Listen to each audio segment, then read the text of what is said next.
વિધાનસભા ભવનમાં ગુજરાતી ફિલ્મી કલાકારોનું સન્માન કરવામાં આવ્યું। અધ્યક્ષ તરફથી ફિલ્મી કલાકારોનું સ્વાગત અને સન્માન કરવામાં આવ્યું।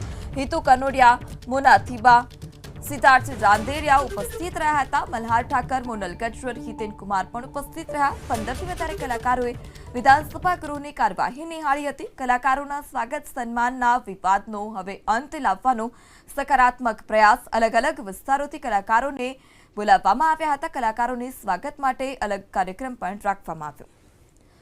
તો હિતુ કનોડિયા, મોના થીબા, સિદ્ધાર્થ રાંદેરિયા પણ ઉપસ્થિત રહ્યા હતા। મલ્હાર ઠાકર, મોનલ ગજ્જર, હિતેન કુમાર પણ ઉપસ્થિત રહ્યા હતા। જે વિધાનસભા ગૃહમાં કલાકારોને બોલાવવાનો જે મુદ્દો હતો અને તે મુદ્દો અને તે વિવાદનો અંત લાવવા માટે સકારાત્મક પ્રયાસ। અમે લોકોએ પ્રશ્નોત્તરી 1 કલાક જોઈ, એના પછી ભોજન સાહેબની સાથે, અધ્યક્ષશ્રી સાહેબ સાથે, આપણા ઋષિકેશભાઈ સાહેબ, મંત્રીશ્રી સાથે, મુળુભાઈ બેરા સાહેબ, એમણે બધાએ સાથે મળીને અમે ભોજન લીધું।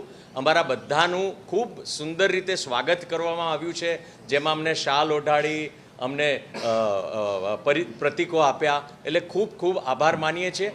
અને ક્યારે આ રીતે અમે વિધાનસભાના સત્રમાં બેઠા હોઈએ કે એની ગતિવિધિ જોઈ હોય એવું બન્યું નથી। લગભગ મોટાભાગના બધાએ જ પહેલી વારનો અનુભવ, પણ ખરેખર ખૂબ મજા આવી।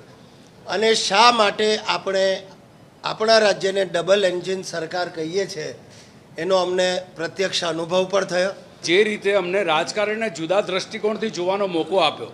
આપણે નોર્મલી સિવિલિયન તરીકે રાજકારણને માત્ર ચૂંટણીલક્ષી કે આ જીત્યો ને આ હાર્યો એમ જ જોતા હોય, પણ સરકાર કેવી રીતે ચાલે, કે રાજ્ય કે દેશ કેવી રીતે ચાલે, આજે પહેલી વખત અમે લોકો અનુભવ કર્યો।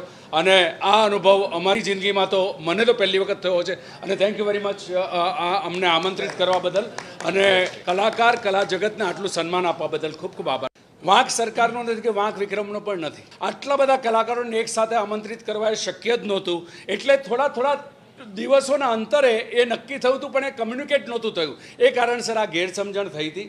આજે પણ આ છેલ્લા 1 અઠવાડિયેથી હેતુભાઈ વિક્રમભાઈને આમંત્રણ આપ્યું જ છે અને એમણે પણ સરસ રીતે વાતચીત કરી છે। કોઈ કારણસર અહીંયા નથી જોડાઈ શક્યા।